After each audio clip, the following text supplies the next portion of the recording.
is performance in which the audience really finds themselves within a world in which they are able to navigate, one in which they have agency.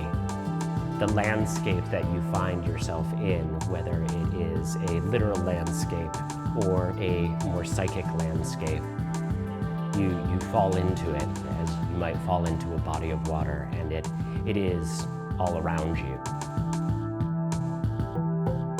It's the most powerful and visceral experience that you can have in the theater. And there are no lines between the actor and the audience, and that everything is blurred and the whole experience is blurred. I love Sleep No More, where you feel Macbeth. I mean, you see Macbeth on the stage and it's, you're like, well, this is pretty scary. It must be scary for the actors on stage. But when you're standing in the space with Macbeth running through the room covered with blood, I mean, that's thrilling.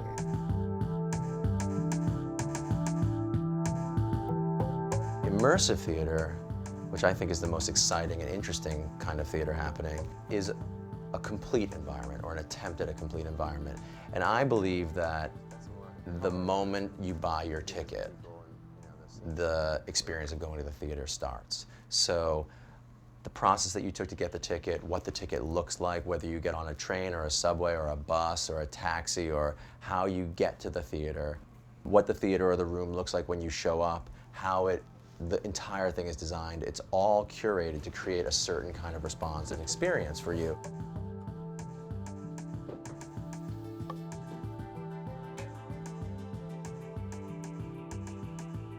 I have a larger version of what a theatrical experience is than I think many people do. If I go to a professional wrestling match and I get caught up in the emotion of the wrestling match, that's great theater to me. If I go to a football game and it's exciting. What's difficult in so much of traditional theater, and it again speaks to some strange psychological makeup that I have, is that the basic structure, the audience sitting in the dark, the performers are in the light, something happens, a bunch of characters talk about it, they go on stage, they go off stage, at the end the curtain comes down. That seems all it strikes me very much the same. Whether the plot's happy or sad, or the writing is good or bad, it's all within a certain box. There's a part of me that I think I start to process it, I start to worry, I'm ahead of the plot. I just don't enjoy it in the way where I put into an experience where I don't know any of the rules. And once I don't know any of the rules, the least little thing is endowed with such curiosity and such sort of a heightened theatricality. You are entering that world. You're not sitting outside it, watching it happen, through the fourth wall. You're putting yourself into it, and you really feel like you're a tourist in a strange land. It's so fun to even just figure out the rules, and you're sort of lost and confused, like the way you're a tourist and you drop in Paris and you've never been in Paris in your life, and suddenly everything seems so much more interesting than it does in New York, even though it's basically the same also, but just by switching the context, the little things of life, like how the street cleaners dress, how the milk comes in different kind of cartons, all these things are just surprising and make you think about your own life in a different way. With immersive theater, you're not trying to give them the feeling that it would be X, Y, or Z, you're giving them that feeling, or the attempt at really and truly giving them that feeling. And you use real tools and real materials and real smells and real things at your disposal to create that. How do we make the audience completely believe that they're in this experience or having this experience fully?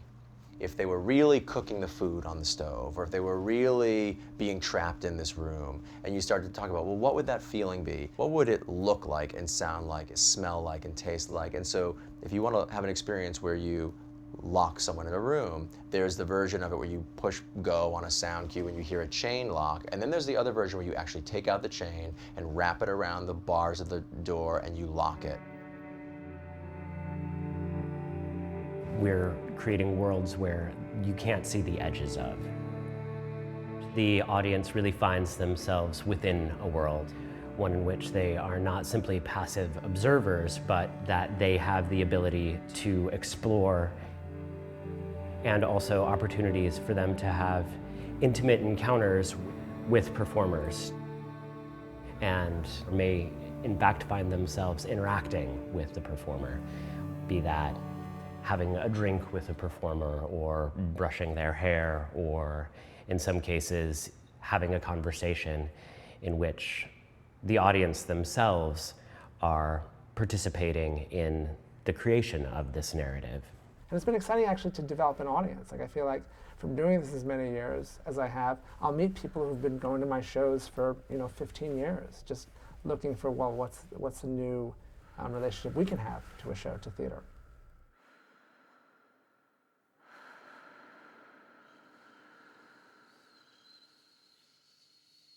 Then She Fell is almost a little bit of a Rorschach, in that you, as an audience member, you come in and you see these characters and you see these scenes and you participate in all of these different ways. And there is a narrative thread and there is an aesthetic arc that develops and unfolds, but walking out of it, I think that every audience member has created their own narrative that is resonant to them, that is about their experience. And people ask me what the story is, or if audience members see the same story, and the answer because of that is no. There is no central story, there is no single story.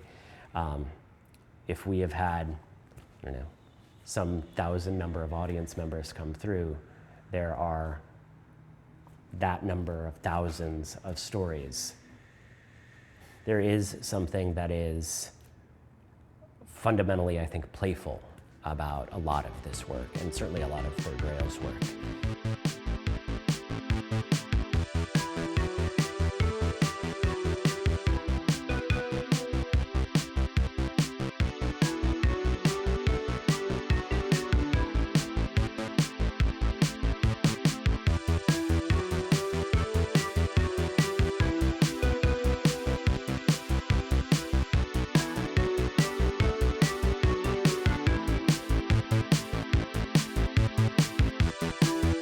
I perform the doctor role, who is one of the first characters that you meet upon entering Kingsland Ward, who sort of oversees your visit here throughout the course of your evening. And I also play the Hatter role. We were drawn to Alice in Wonderland and Through the Looking Glass, and the relationship between Lewis Carroll and the real Alice, Alice Little. Then She Fell has now been running for almost a year. When we launched this project, we had envisioned a 6-week run. All of our work is really a fusion of forms. We call ourselves a multidisciplinary company because almost every piece is some combination of dance and theater and music and singing. It's very interesting casting for immersive theater because what you're taught often as an actor is how to project an emotion across the divide of a proscenium theater. If you're doing a scene like this with someone, it's a completely different style of acting from doing a scene where you're facing 1,200 people through the proscenium. There's such completely different techniques involved, and what seems real on stage to 1,200 people doesn't feel real when you're one-on-one. And you have to find people who are actors because they have to be able to speak text and connect to emotions, but they have to be able to drop so much of what they've learned. The actors themselves have to want to try something different. I think all performers, they want to touch an audience, and there's something when you're doing an immersive show and you are literally, physically able to touch them. I think for some performers, that is a little too much. They don't really want to be that close, but for other performers, that's their dream. It's not safe. Guess what? We've created an environment where really things can go wrong, and when you're safely on your own side and the audience is here and the performer's there, that's one thing. But when you're right on top of each other, anything can happen, and an audience member who doesn't understand the rules can get too involved in a scene, and a performer can get frustrated if an audience member is in their way.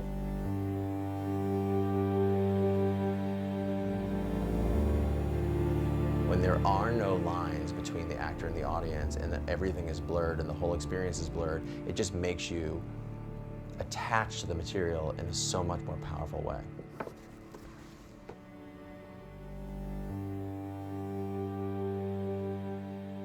I get to imagine whole worlds that really are the shell and the envelope that the play will take place in. Here are some images of Here Lies Love during the show. It really was not just making the scenery or making the scenic design or the environment of the play, it was creating the entire infrastructure of the theater from scratch. This is representative of a 6-foot person. This is this upper balcony here of where the audience would look down into the world, and then all of that black area down there is inhabited by both actors and audiences. You know, what the experience of this person is from up on top looking down, as opposed to his or her friend who decided to like go down and be part of the whole world. And it's very, very different. You eventually want to take off these pins and pop the walls of the theater off so you can get down and look in from all the different angles. I do a lot of my work through conversations. I find most often that writers and directors and composers actually kind of know what they want, even if they say that they don't. You sort of like pull that piano out of the swamp. It's like a long and drawn out, often experience where I ask questions. I liken my job to therapy, really. I sit one-on-one with people and ask questions about the feeling and about the emotional content and the background and why they wrote it or why they got to this idea or what they're really kind of trying to unearth at this idea and what they're exploring. And then sooner or later they say, oh my gosh, I know that it's a living room, or I know that it's the room I grew up in, or something, in this kind of aha moment. And then I kind of just filter it through my own artistic sensibility. After I have all these conversations, or while I'm doing these conversations, I start with a ground plan, a sort of top-down view of what the space will look like, because it's all about how people move through space. Many years ago, I did a show based on Midsummer Night's Dream. I had this flash where I was like, if this were in a nightclub where young people go and it feels like this dangerous forest in a place where they can be away from their parents, how can I even increase the excitement? Let's put it in an actual nightclub. Let's have the audience for the show be the other club goers. There's a theater, you sell tickets, you have a bar, maybe you sell some drinks during intermission. Really, it doesn't have to work like that. It could be that you're selling drinks during the entire experience. And I've done, you know, immersive theater in my living room. I've done immersive theater in a garage. I've done, like I said, immersive theater in nightclubs and, you know, old hotels. But when we're doing things our own way, we don't have to buy ads, because sometimes ads mess up actually the creative of an experience. Maybe you want it to be part of the experience, that it does feel secret. And the only aspects of the show that you'll ever learn are what happens to you when you're actually physically at the show. This is a friend of mine from college was like, you know, Randy, you've been doing immersive theater forever. I was like, really? And they're like, yeah, you used to do shows in your like dorm room, and you would do secret shows where you'd take over a museum and do a performance in the middle of the night there. Because it didn't really have a name then. I was just doing things, whatever seemed interesting to me to do. And somehow I've been able to cobble together a life, which never would have dawned on me when I was a pre-medical student. Every single project I do, I am afraid of everything. Because you're doing something where there's just, you don't even really get to rehearse these projects that I create when they're immersive until there's an audience. So you do this thing and it looks great, and then all of a sudden an audience comes in and everything's completely different. And it's not like, okay, you're doing a show on a stage and an audience comes in and things are different and suddenly like a line that didn't seem funny is funny, or vice versa. It's like the actors can't move, you know, everything's just completely thrown off because the actors are dealing with the audience who are the set. So without the set, I mean, who knows even what you have? So it's really like you're really just jumping off and just hoping for the best. And certainly in some cases, I've expected one thing. It's gone completely in a different direction. And sometimes that different direction was much greater than anything I could have ever imagined. In fact, really, I can admit, mostly that's the case.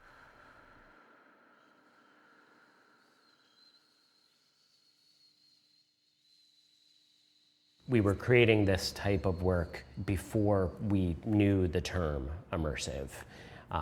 It was sort of a very logical progression in terms of our interests. And so found ourselves making this work, and then all of a sudden everyone was like, oh, immersive theater is hot. And we're like, oh, is that what it's called? Great. With another show, we built this wooden box that the entire audience sat in. The New York Times reviewer that came and saw it, she thought that the theater that we had worked in had done a big renovation. She called to fact check, and our press agent said, no, you know, that was a set. And she was so freaked out that she was sitting in there and she thought, like, she couldn't believe it, that she just decided to do a story on us in the immersive theater that we were doing. I mean, I think immersive theater has really come into its own. I feel like I used to call it immersive theater 15 years ago. I'd be like, what? What's no one knew what immersive theater was. I feel like we all walk around all day long with these iPhones and iPods and iPads and all these screens, and so much of our life is spent like this, walking down the street and looking at these screens, that I think the reason why immersive theater has become so prevalent now is because the pendulum is swinging. During the day, you're looking at these screens, and you'll pay any amount of money to have a real and true experience where you're essentially paying to have a human-to-human contact and to shut your phone off, to really detach from that technological world and to really invest in these really special, completely unique, totally manufactured yet completely real feeling experiences. I really hate my cell phone. Every day I wish I could just throw it out because it doesn't feel to me the part of myself where I wish I could be spending most of my life. So I think any opportunity I have to get away from technology is so exciting. The ability to experience something for the first time is extraordinary, and I think it's what this form affords, and so it is important to sort of keep that protected. We, I think, as a society and as a culture, are spending so much of our time and so much of our communication and interaction with other human beings in this very mediated way. We crave those sensory experiences. We crave tactile experiences. We crave intimacy. I can't even tell what's real anymore, not to get really weird and matrixing about this, but like I don't know where reality starts, but I know the place that I want to be, and it's just exciting to be in a room with someone, to see how they respond when you speak to them, to see their gestures, to see how their facial muscles tick. I mean, all these sort of things are what I really enjoy, the subtleties of real face-to-face human connection. Not every piece is made to like make you feel good and incredible. In fact, there are a lot of pieces, especially with immersive theater, that are made to make you feel some other kind of way, uneasy, contemplative, whatever it is. And I feel like that's kind of the best theater, stuff that is really pushing you to think and contemplate your relationship to it, but also your relationship to the world.